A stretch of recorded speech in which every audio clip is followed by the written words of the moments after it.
Hello, good afternoon, everyone. I would like to welcome you to RVA Rapid Transit's Transit Talk. This is our monthly webinar where we want to give you the updates, the news, everything that's happening and surrounding public transportation within the Richmond, Virginia area. My name is Faith. If I have not met you already, welcome. I am the executive director for RVA Rapid Transit, and we are a nonprofit here in the Richmond region. We advocate for frequent and far-reaching public transportation, and we want to see buses go more places. We want people to have dignified places to wait on the bus. We also want to make sure that people have the opportunity to participate in transit planning and decision making, and we create pathways to do that. And then last but not least, we've been advocating for the continuation of zero fare. And so today I want to get started with some housekeeping. This is recorded, so I want to ask everyone to stay on mute. We definitely welcome commentary and folks to be able to chat in our chat. So if there's something interesting, something funny, something you want to give kudos to, we welcome that. But if you have a question, go ahead and put hashtag Q in the chat so that we can make sure that we answer all of your questions. All right, so before we get started, I am going to go with the news. So just recently, we graduated. Um, so what's up with the buses? Our news. We graduated 8 graduates from our Mobility University spring graduation. For those of you who don't know, Mobility University is a 5-week training course where we teach bus riders on self-advocacy. And so these bus riders, have gone through where they learn how to write a public comment, how to tell their story. They learned about transit governance. They learned about the history of public transportation, all the way back to when Richmond had the streetcars and how we were the first to have the streetcars, onwards to the expansion of the highway systems throughout the United States and how that displaced a lot of people of color, and then how that is shaping transportation today. And so that was a powerful presentation. And then also we learned about transit governance. Where does transportation funding come from? Who makes those transit decisions? We learned about city council, when their meetings are, when boards of supervisor meetings are. And we also learned who sits on GRTC's board and what that structure is like and how to engage with them. We also learned how to build a campaign with that was a powerful presentation on how to build campaigns and how to organize. And so these graduates, if you want to just give in the chat, please say congratulations. Some graduates are joining us today. Congratulations again. We graduated 8 graduates, and this is our 6th cohort. So far we've had 75 graduates in total since we started this program. And I want to say a huge thank you to Dirana Clark Moore. She is the deputy director for DPW, and she heads up the Office of Equitable Transit and Mobility. Dirana is spearheading one of the most successful, I believe, engagement-oriented plans for mobility that I've ever seen in the region, Richmond Connects. And so she is championing multimodal accessibility throughout the Richmond region. And she gave a wonderful commencement speech last night, encouraging bus riders and those who participated in this program to get out there, advocate, and really just gave them a send-off on advocating for what they want to see in the region. So thank you again for everyone who participated. And again, thank you again, Darana. All right, so I'm going to turn it over to Stephanie. Stephanie is our programs and community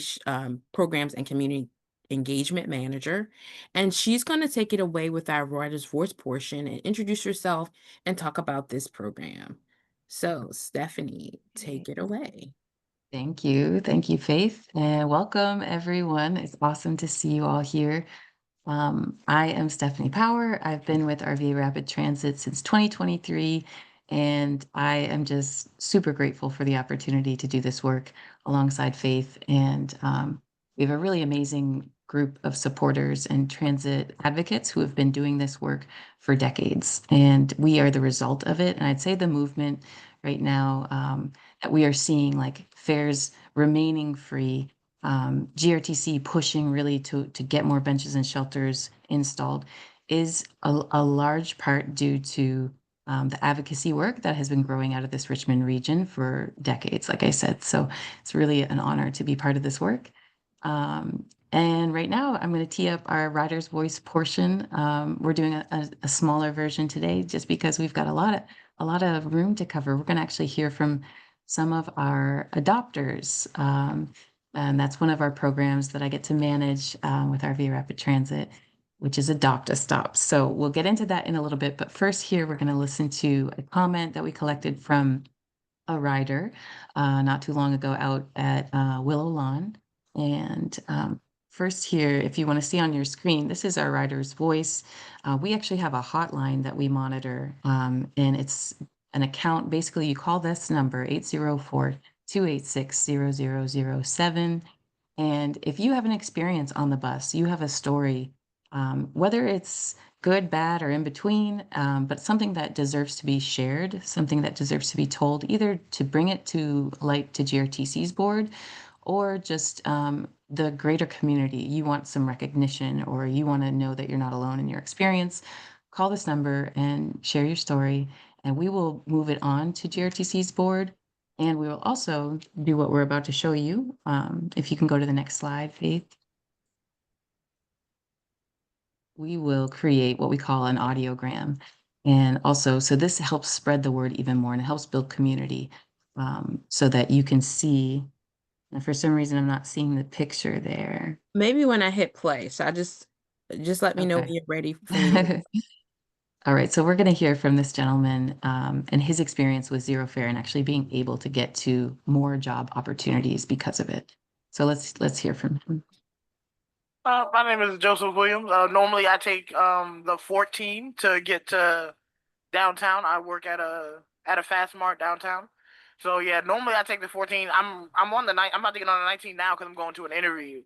But honestly, this is fantastic that the buses are free right now. That's honestly the reason why I'm riding the bus right now. Is because it's like gas is still kind of high, and it's like okay, the bus is free, and I can walk to the bus stop. I might as well just kind of ride the bus. I do like the fact that the buses are free right now. Mhm.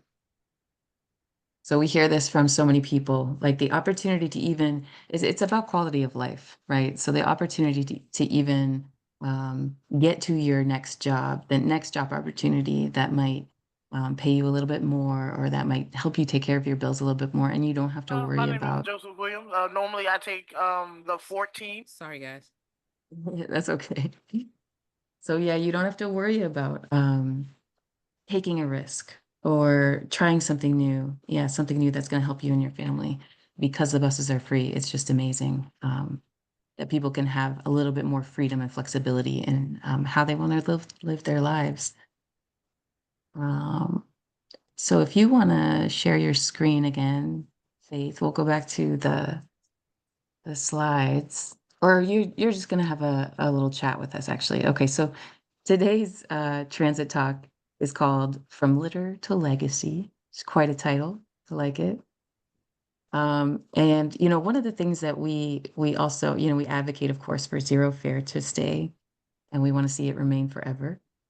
But another pillar of our advocacy is making sure people have dignified places to wait for the bus when they're catching the bus. So we want to see more shelters, more trash cans, more benches.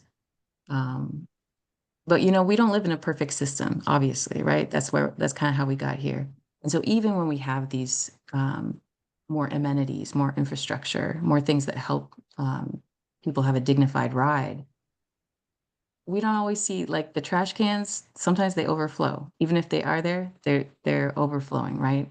And because there's a lack of that stuff, and people are traveling, to their work, to grocery store, feed their families, whatever it is, trash accumulates. And what we've heard time and time again is that, one of the biggest stigmas that people face when riding the bus is there's this idea that it's not clean. Yeah, that people sometimes don't want a bus to go into community or their neighborhood because they think it's going to attract litter. So we heard about this and we said, well, we can do something about that, right?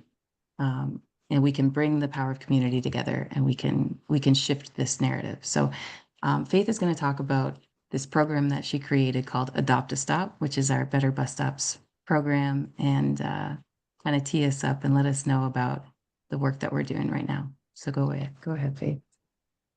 Okay, great. So thank you, Stephanie.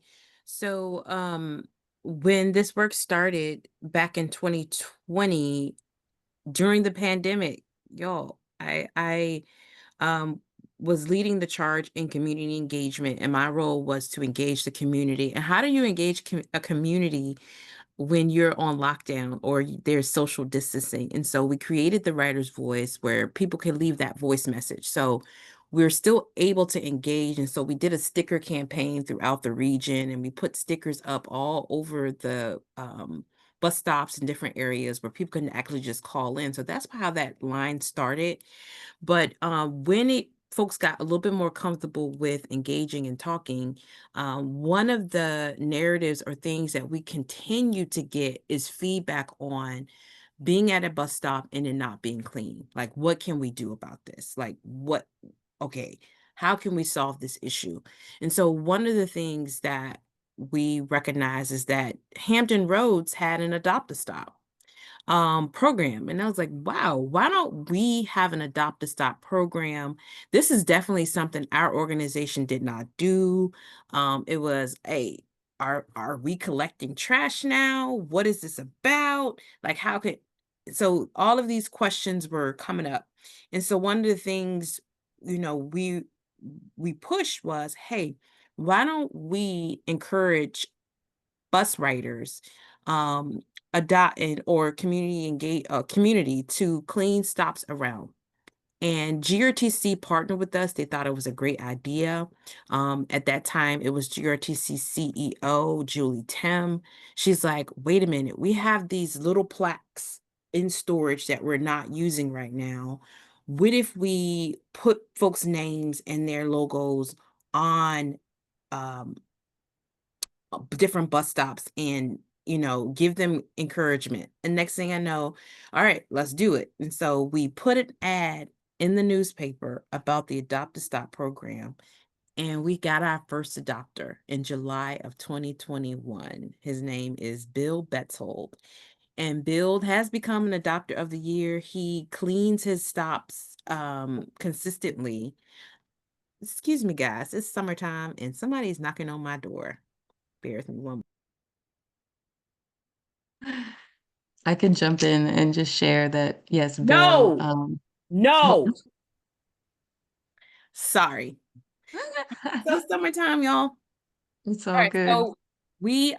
So what we did was so Bill has been adopting that stop. He actually adopts the stop at Willalawn. Like, he cleans that stop faithfully. And so now, moving fast forward, here's where we are now.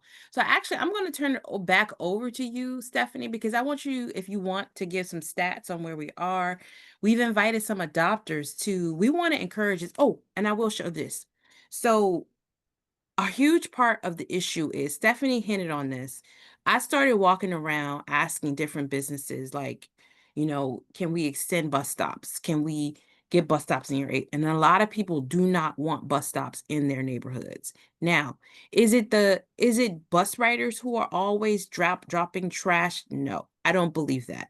A lot of times what happens is shelters offer the wind a place where trash can stop, and then next thing you know, then you see a lot of debris all around a bus stop. Also, I've noticed that bus stops are in some areas are near convenience stores. All right. And then usually bus stops are along corridors where a lot of people are walking. So unfortunately, people are dropping trash. So some of these areas accumulate lots and lots of trash. And one of the feedbacks and pushbacks that we've got from different local businesses was because folks didn't want bus stops because they believe that bus stops attract a lot of trash. But also, if you do not have a trash can, where are people going to put trash? Right. So, like, trash is going to end up on the ground. And so what's a way that we can, fix this narrative? And I think Stephanie and I, anytime we speak with the board or supervisor and we say, hey, what are some of the roadblocks that you have?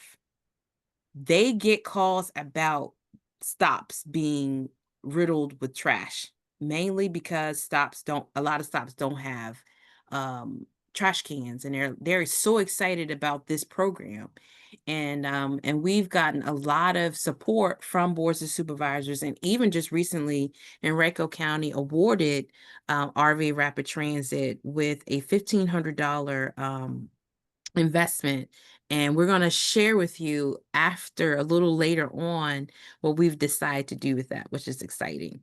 So I just wanted to share that information, but I'm going to turn it back over to you because I know that we want to invite some adopters on just to share their experience and just to highlight some of the work that we've done. And then we also have some stats, I believe. So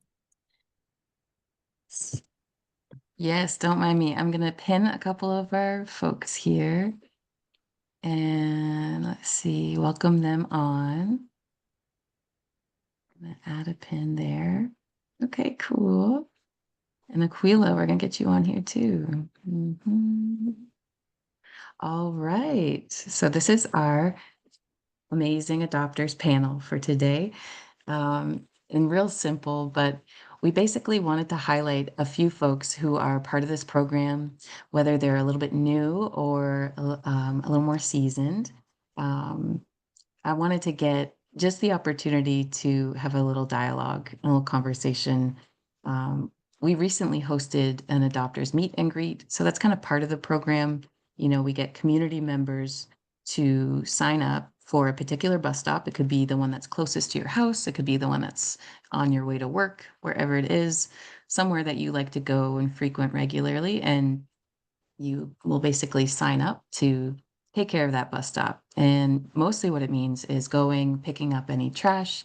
We ask you to do it about once a month or as needed. And I know so many of our adopters do way more than once a month. Um, and if there's a shelter, we ask you to wipe the shelter down a couple times a year. And I definitely get feedback and pictures from people out there with leaf blowers. I see people out there with power washers. So that stuff's not required, and that is above and beyond. But what I'm seeing, what I notice with working with this group of people, um, is that people just have so much care to give to their communities. And that's also why I wanted to bring these folks on, because I know they each have an awesome story as to why they wanted to participate in the first place. But real quick, I'll just give you some stats. So for this program, like Faith said, I think it was 2021, July 2021, when we started. Since then, we have picked up, collectively, our adopters have picked up over 24,000 pieces of trash that they have logged, which I'm going to have to do some calculations, but I feel like that's probably like a small city or something. I don't know. We're going to figure out what that can equate to. Um, and that's only the pieces of trash that actually have gotten reported. So we have more than now 180 bus stops in GRTC's entire system adopted. And I just like that is amazing to me. GRTC has over 1,600 bus stops. It's like 1,680 or something like that. And so that's more than 10% that's adopted by community members, people who are not paid, people who just out of the goodness of their hearts and knowing how important and essential transit is, just volunteer to do this. So I think that is remarkable, and I applaud you all. So yeah, I'm going. Let's see. I see. What was that number adopted again? 180, almost 180 bus stops adopted. Yeah. So real quick, I'll introduce our three guests, and then we'll ask them some questions, and we'll go from there. So first we have Shannon Masika. So Shannon started adopting with us, I think it was in 2023. Yeah, latter half of 2023. Latter half of 2023. Awesome. And Shannon's bus stop is number 558, right? Over at Brooklyn Park Avenue in Lamb. Yep. Yeah, and Shannon has been a regular contributor to the program since then, and we really appreciate her. She's come out to some of our events and hops on our transit talks, so we've gotten to know each other a little bit over this time, and really grateful you're here. Thank you for coming. And then we have Kristen Hott with Plan RVA, another community engagement absolute specialist who I learned so much from. She is a newer adopter, and Plan RVA, their headquarters is over on Hull Street in Manchester. So they have a couple bus stops just across the street um, from that. And so we'll hear from Kristen. Kristen came to our last event and had a lot of really awesome, really fresh ideas to share with us. So really glad that you're here. Love sharing space with you. Uh, and then we have Aquila McMillan. And Aquila is presently our representative, our adopter representative, who's also a full-time bus rider. I believe Shannon also you use the bus. And I think maybe Kristen you sometimes do, but Aquila is definitely our full-time boots on the ground girl who knows knows what needs to happen, living it every day as well with her family too, with her amazing daughters who also ride the bus. And Aquila is also our transit ambassador right now. So thank you for joining us, everyone. And I'm going to pose the first question. The first question is basically, okay, hey, thanks for being here. What motivated you to join the program? And why don't we start with Shannon, our kind of elder of the space right now? Sure. So I moved back to Richmond in 2023. I had lived here previously and then spent a few years away. And I was looking kind of right away for some easy ways to get involved in my neighborhood. And I forget how I first learned about RVA Rapid Transit as an organization, but you all were on my radar just somehow, I think, just from following like transit-oriented stuff.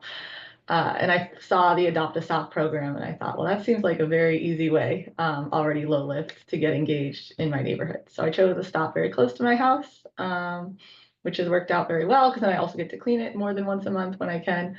So yeah, I was really happy to see that that was an opportunity available. Mm-hmm. Mm-hmm. Awesome. How long does it take you to get to your bus stop? All of like 30 seconds. So it's Oh, yeah. So pretty that's really close. Yeah. nice. So I That's really go when good. I'm walking my dog, or when I'm taking my daughter out, like just for a stroll around the neighborhood, or we're lucky to live off a pedestrian corridor of a few different shops and businesses. So trying to like build that into just routine when I'm passing by. Mhm. And is that the same route that you would take sometimes when you do use the bus? Usually I wind up bypassing that stop because often I don't take the 20 too much, which is the bus that comes by that stop, but I hop on North Avenue, either like right at Brooklyn Park or over at Crawford intersection. And so there's definitely like a few stops like around us. I'm not sure how many are adopted, but they always seem pretty tidy, I think. I know we're fortunate too that we have a few different other groups that I've seen coming through the neighborhood. Like there's a fraternity group that came through not too long ago I ran into and chatted with, and they were just doing a broader neighborhood cleanup. So some of their efforts also help keep our stops clean in between. Litter in general, I think, is a challenge in our neighborhood. We're right off the Richmond Henrico Turnpike, and that's kind of a notorious dumping ground for larger litter items. So some of that filters out to other bus stops. So I think like lots of little community efforts definitely help, especially as we have a lot of foot traffic in that area, like north in Brooklyn Park. Hmm. Yeah, a lot of people over there, a lot of businesses, a lot of restaurants coming up too and everything. Yeah. All right. Thank you so much. All right, let's pose the same question. What motivated you to join? Let's go to Kristen. Hey, everybody. I mean, I am here only representing like a huge, like there are 10 people. I'm one of 10 people on our team. Like I got the ball rolling to sign up. But really that started, I got a new job here last September, and my little cubicle space where I work in our really awesome, huge window, ceiling to floor window office. If I turn around, I moved because the lighting isn't that great, but if I turn around, I could look out and see this bus stop and this retaining wall.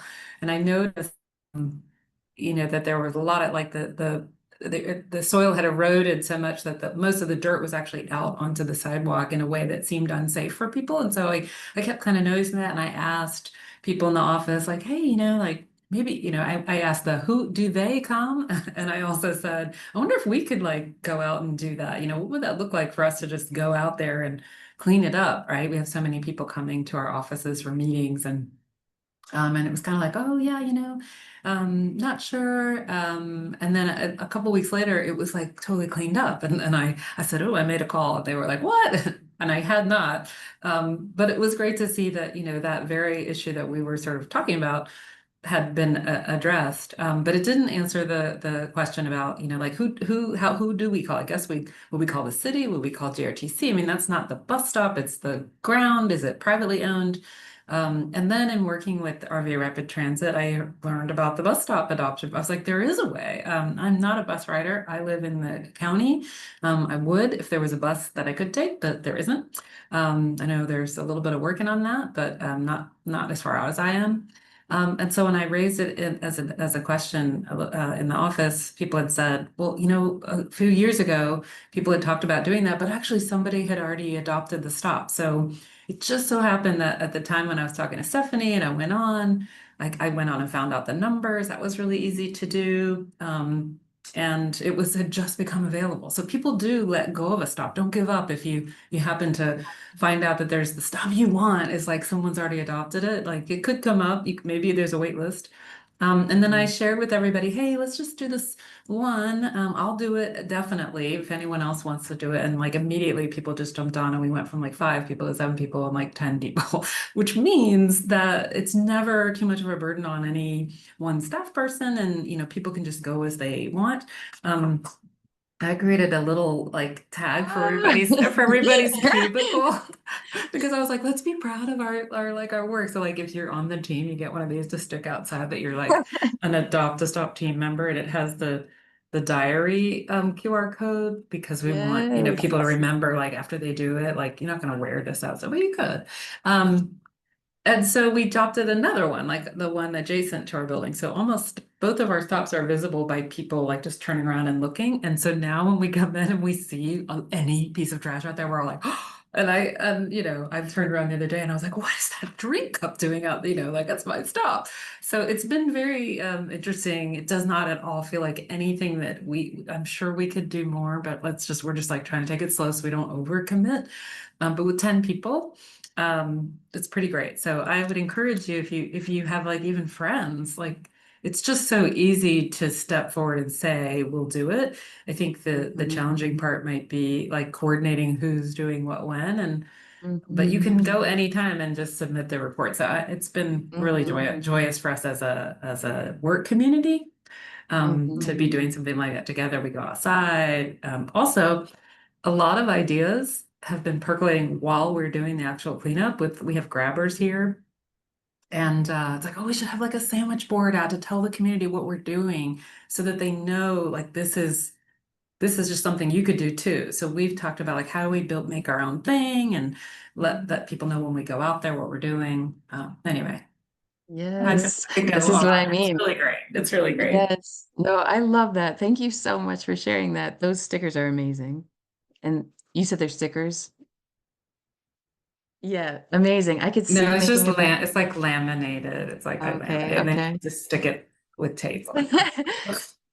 No, it's amazing. It's wonderful. I actually could see making it into a pin and wearing it. And, okay, so that brings me to, every time someone adopts a stop, I'll come out and drop off a startup kit for you.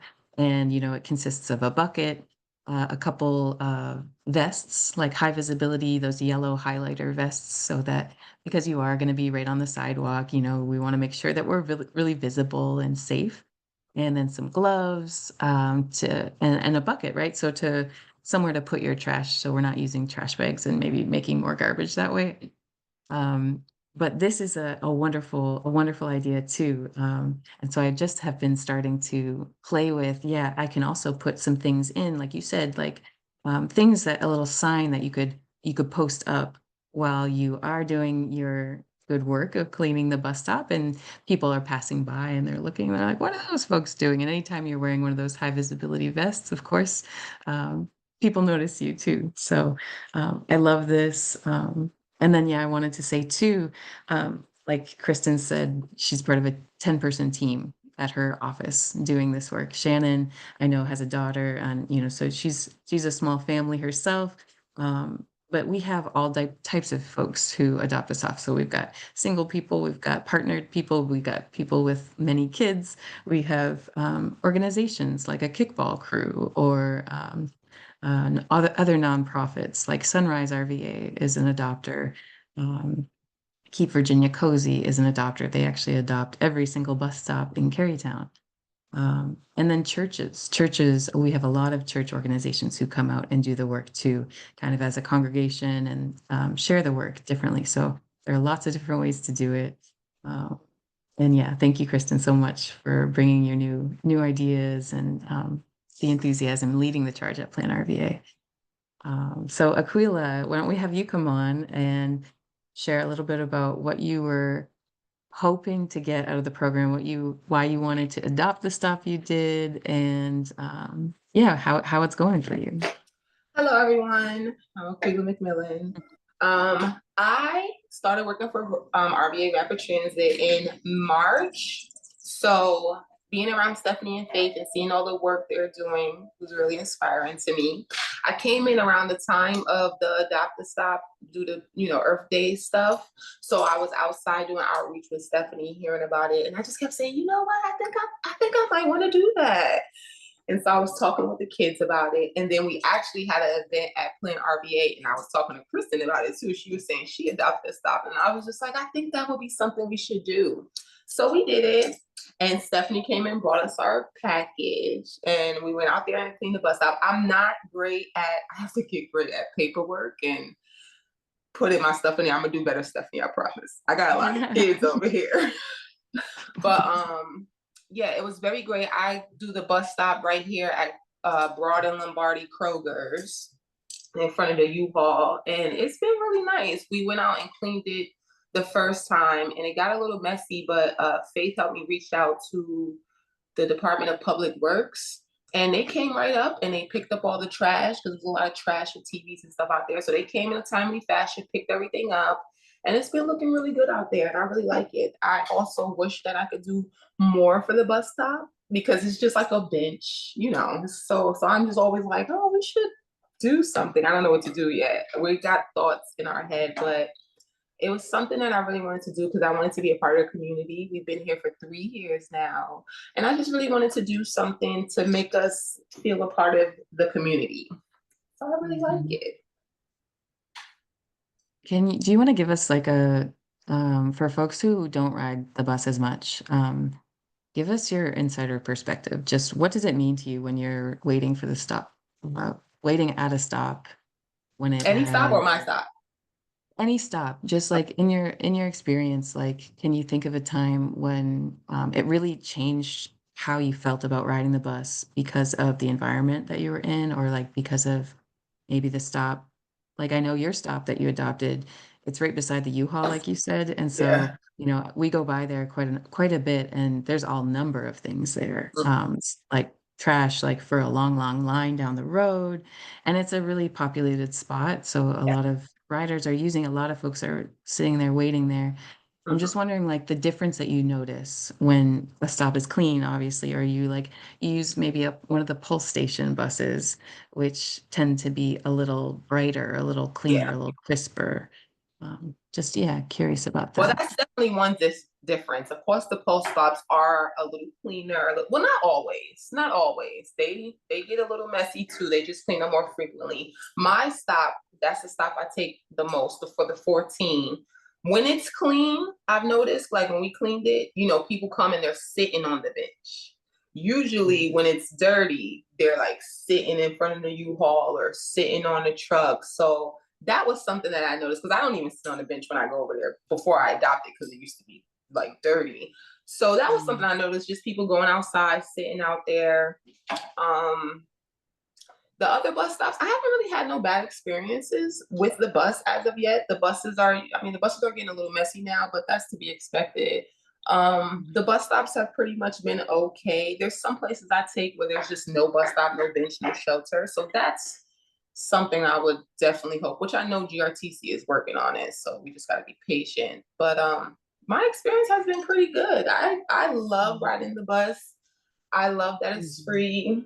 Mhm.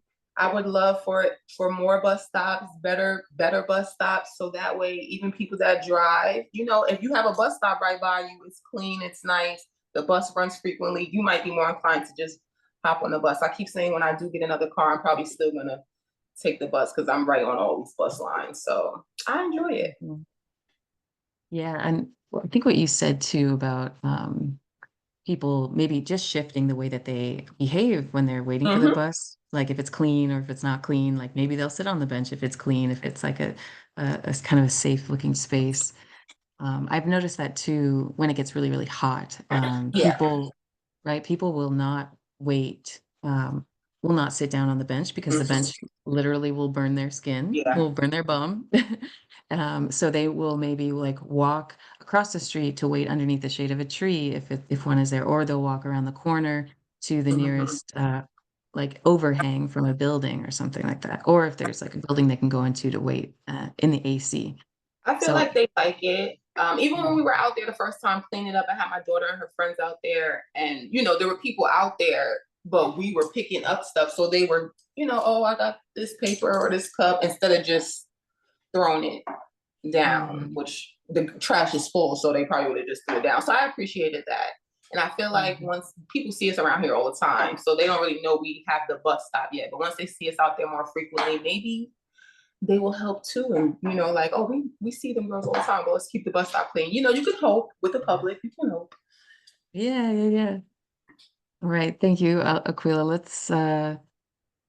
I'm gonna combine the next two questions. So this will be the last kind of question that I ask, just because we gotta, man, I always feel like our conversations could be much, much longer, but it's 12:40. So Shannon, let's go to you. And if you have like one, um, yeah, the two-part question. So one meaningful kind of story that you experienced while you're doing the work, or maybe like a conversation you had that you were like, oh, cool, like this wouldn't have happened had I not been adopting this stuff, or something meaningful that happened for you. And then what would your vision be for a better bus stop in the future?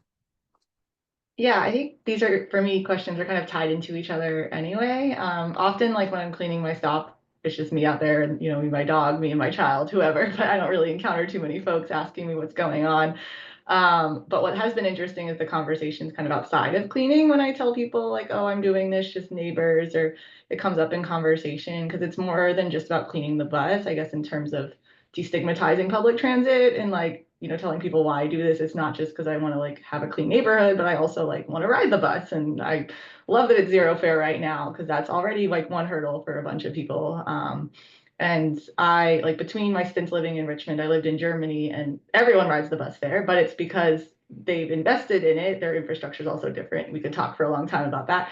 But the biggest thing is they've made it convenient, where it's like, oh, like this is literally just as fast as hopping in my car in some areas, or even faster. And so when you make it so that behavior change doesn't have to be hard, it's just the convenient choice.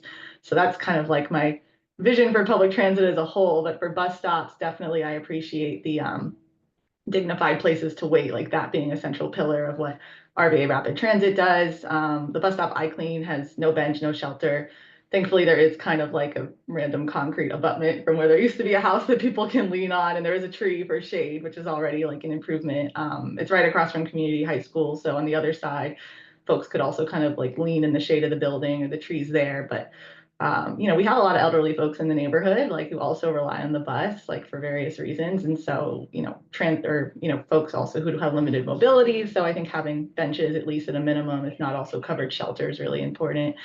But yeah, another favorite story of mine, and the last thing I'll say is it's been my goal since I like moved into this house. I realized that one of my really close friends lives on like one of the other ends of one of my bus lines down North Avenue over in near Forest Hill. So I finally took the bus all the way to her. It was not the convenient choice compared to even bike or car, because it's like a 15-minute drive versus a 45-minute bus ride by the time you like loop around the downtown transfer station. But it was great. It was door to door. It was clean. And I think also like the more that you ride like less convenient routes, the better advocate it makes you for wanting to have more efficient routes that help people, and also empathizing with, if this is your only transit choice. I'm lucky I have a few different modes I take between the bike and bus, trying to prioritize those over like taking my private vehicle. But that's like an intentional choice. And so when you don't have a choice, how can we make it easy for everyone and convenient? Because everyone deserves that, right? Hmm. Yeah, amazing. Thank you so much for sharing that. I love like how connected. Really, that's like the essence of public transit is connecting us, connecting everyone. And so if we have a robust system that is convenient, that does work for everyone, like you're saying, it provides connection, it provides access for everyone. Doesn't matter if you use it or not. It's like anybody who comes to the city, anybody who's from here, been here forever, is benefited by it. So it's pretty amazing. So awesome. Thank you, Shannon. Thank you very much. Kristen, same question. Well, I put in the chat that the first time we went out, a rider came up to the really it's the pole, and was waiting and sort of looking, and we just engaged in conversation, and we didn't sort of say, um, it was more just he didn't ask what we were doing because it was obvious what we were doing, and we just shared, we adopted the stop and but we didn't I think I want to say that we didn't try to like make that person feel like they needed to be doing that with us. I think we were trying to be cognizant of the fact that that's just something we were doing because we work across and this is part of our neighborhood, our work community. But we didn't sort of say anything to that person about like you could, I think to me that's honoring the fact that many of us are not riding the bus. There are a lot of bike people who ride the bike to work, and I think there's some people who walk to work.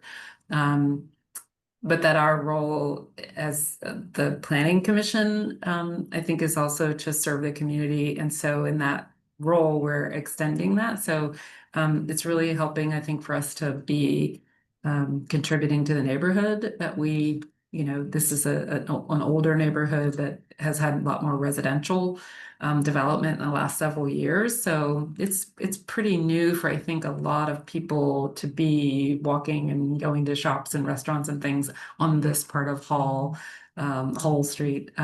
So we're just trying to learn and just do the work without like maybe even trying to have too much attention to ourselves. And the other times, I think, we're not all going. So I wasn't there. About 5 people went the last one, and I haven't asked them if they talked to anyone. But so I think it's going to be great over over the course of the year. I think that's something that we'll reflect on. Like, what have people said? If we have the sandwich up there, what does that encourage people to find out more?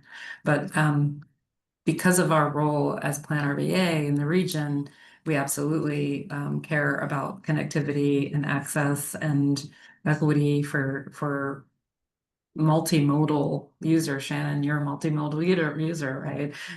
You have a car, a bike, that there is this idea that you have choice and that the city and the localities around even would want to support that people would be making different choices and not always relying. So education, I think, is so important. We'd love to be a part of that education. And I will just share, like in our newsletter that's going out tomorrow, we like put a little blurb about ourselves, but it's really about like this is a program you could do, and here's the link to go, to share about that. So I think we are caring about educating people about this opportunity, which again, if they come to these transit talks, like a lot of you are here today, maybe you're here like learning about this program, but also just to be a part of the conversation. It's just really important. So helping more people connect. Let's get that to 200 stops adopted. Yes, love that. Yeah. Yes. Thank you for using, yeah, like you using your platform, using your position um, of power to share about this like amazing grassroots movement, which can happen, anyone can kind of pick up and just align with. So yeah, we definitely appreciate your example. And again, I'm so excited to see what you and your team do over there and how we can continue to partner. And Aquila, I'll give you the last word. What would be your, I know this was something you were like, ooh, I got to think about this question. Yeah, What would what bigger? your vision, what would your vision be for the bus stop? Well, no, it's not. No, it's pretty much the same thing of the vision of RVA Rapid Transit. Better bus stops, dignified places to wait. Maybe a better relationship between GRTC and the public. Not saying that it's not good, but but I feel like a lot of people just don't know about things, or like know that they could just reach out, or because when I was a bus rider before working here, I didn't know I could just I'll go on the app and let them know this, or let them know about the bus. So maybe that as well.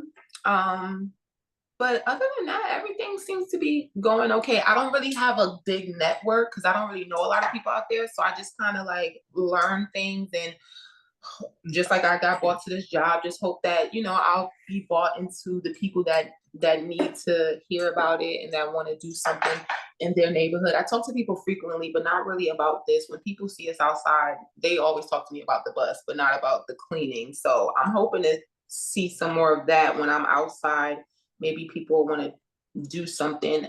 uh GTRC, I believe, dropped the I guess it was them, a recycling bin over at my bus stop. So I'm like, oh well, that was just one day out the blue. So I'm like, oh well, maybe they see something and they bought a recycling bin. So hopefully it'll start picking up a little bit. But yeah, that's about it. Just better bus stops, better shelters, more frequent buses, more bus routes, and of course, keep it free.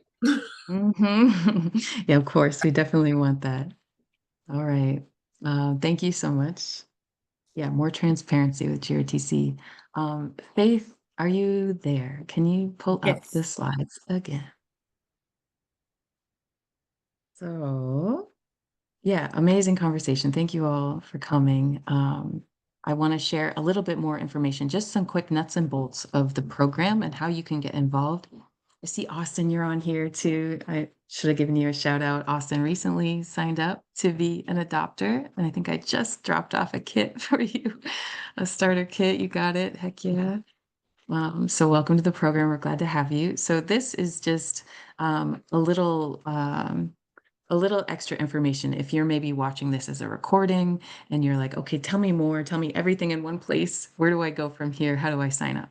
Okay, cool. So on the left, this is our an example of, you can see this before and after photo. This is an example of some of the work our adopters have done, the amazing work they've done. Before, you had a a bench that was swallowed by weeds and grass, and then afterwards, someone had come out and actually weed whacked that stop, which you don't have to do. A lot of it is just cleaning trash, and you bring your own receptacle. That's why I drop off a bucket and gloves for you. You bring that receptacle, and then you throw the trash away wherever you need to. So you also then, after you go out and clean your stop, we ask you to fill out a diary form. And so that you can find on our website. So if you go to rvarapidtransit.org, and then you click on over on the left or on the right-hand side, there's a place where our programs are, and you find the program called Better Bus Stops. And you click on that. I was going to walk us through that, but I don't think we have time for it today. So go to rvarapidtransit.org and find the Better Bus Stops program, and that will bring you right to our page. And the diary form is there, as well as this QR code, which is our adopters agreement form. And so that's a really basic, form. You fill out your name, your information, what bus stop, where the location is, and I will go into our system because, of course, I keep track of all the bus stops that are adopted.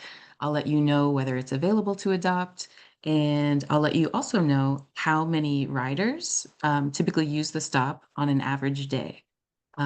So for Aquila's bus stop, for example, over on Lombardi, I know it's a highly trafficked stop, and I have that data from GRTC. I have the ridership data.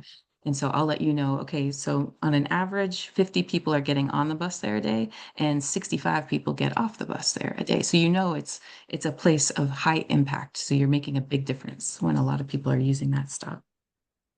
And then eventually, after about 3 months of you doing the work, going out, taking care of your bus stop, I also love to see those diary entries so that I know that it's happening. So I know that, we're still connected. That's when I connect with GRTC and their adopt a stop person, and I submit your name, and we get your plaque made up. So you can see on the bottom, there's a picture of that adopt a stop. I think that's Marshall Marshall Street kickball crew or something. A sports team, a local sports team has adopted this bus stop up on, I think it's on 25th near the Farm Fresh. So we will get your plaque made and they will actually install it and hang it right on the bus sign itself.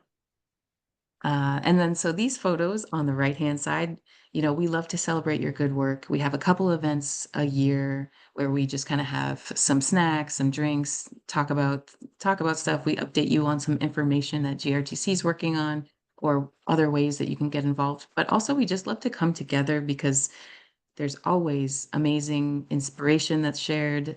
People have new ideas. You can share your experiences. So this these pictures are from our adopters banquet that we hosted in 2024. And the first picture up top is a group of adopters. We give out awards. We give out superlatives. So we had an award for the most pieces of trash picked up, an award for the most diary entries.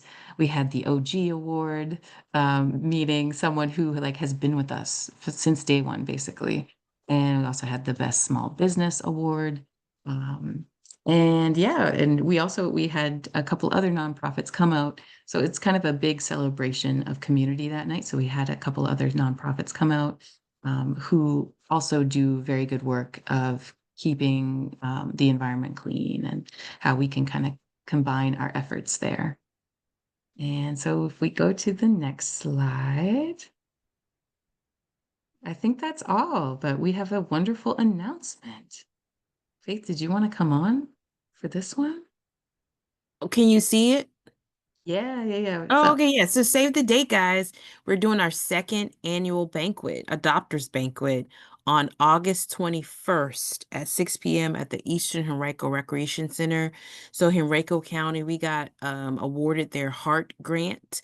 And so with that funding, we're going to host a beautiful banquet where we will bring all of the adopters together and we're going to do again the award ceremony, have a wonderful meal, and then have some different community partners who deal in litter pickup attend too. So you do not want to miss this. Save the date, mark your calendars. This is a private event, so only adopters are going to receive this. So we will be sending all of the adopters an email on how to register shortly for this event. Okay? All right. Yes. Awesome. We have like we We have have a like few questions. So four. Do we have some questions? we have some Yeah. questions and we have 4 minutes. So I definitely want to like knock those out real quick. All right. Okay. Okay. And so Yeah. in the chat, I think let's see. Austin asked regarding a bench. I'm curious what it takes to get a bench. I would say join Mobility University. We can that's a long conversation. So and that's why we created Mobility University because we wanted to teach people how to self-advocate for themselves and really be able to learn how to get a bench or a line extended in their community. And so that course teaches you how to do that. Okay. And then also, I think um, someone mentioned how long the program was through July 2021. Um,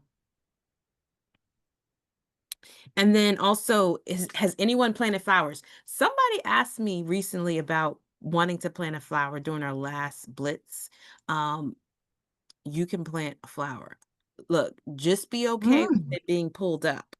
All right. So technically, you can ask for forgiveness than permission.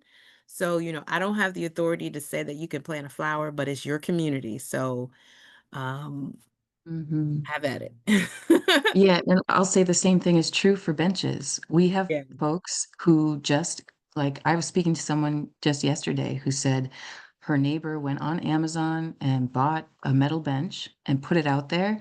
And she showed me the picture. She put a bike lock around it, around the bench and the bus stop sign.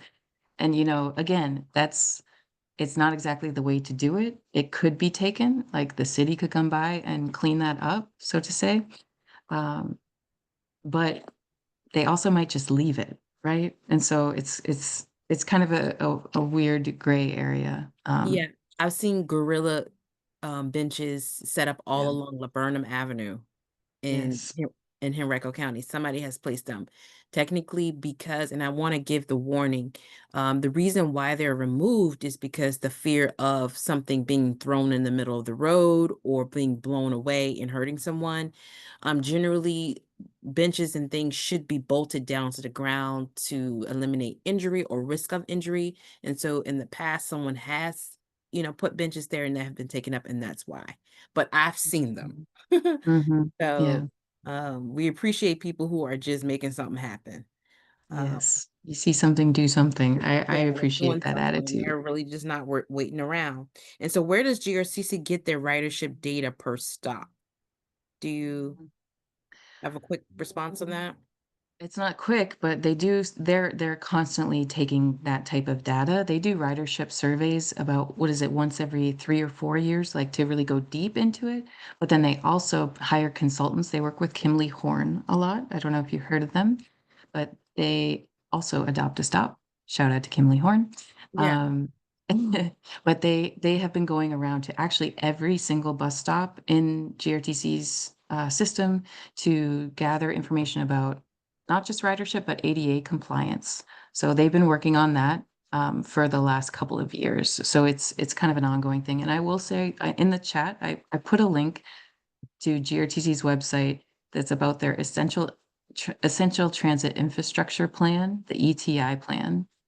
And you can follow, if you click on that, it's a deep dive because there's a lot of info, but it gives you actually a map of their system, a system-wide map, and it shows in different locations where benches and shelters are scheduled to be put in. They're trying to keep you up to date on their plans for that installation process. So I put that in there too. Like Austin, you might want to check out to see if your bus stop is on that map already.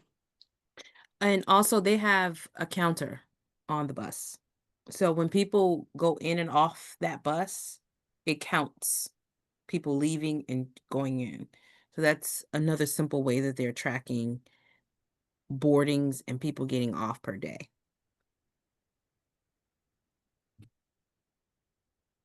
All right. Yes. Well, I think that is it, guys. Well, I want to say thank you so much again for participating in our transit talk. I want to encourage you to ride the bus, support transit by using transit. Also, become an adopter. Adopt a bus stop. Again, follow the steps. Visit our website, rvarapidtransit.com, and click on the Better Bus Stop. Then we also want you to share your story. So you can, again, call that number 804-286-0007 and then donate. By your support and your donations, it helps us continue this incredible work. And we'd love to receive any type of donation. So I know Kristen mentioned that someone, her leadership wants to donate pickers. So monetary donations, just as well as in-kind donations, are so greatly appreciated and needed for us to continue the work.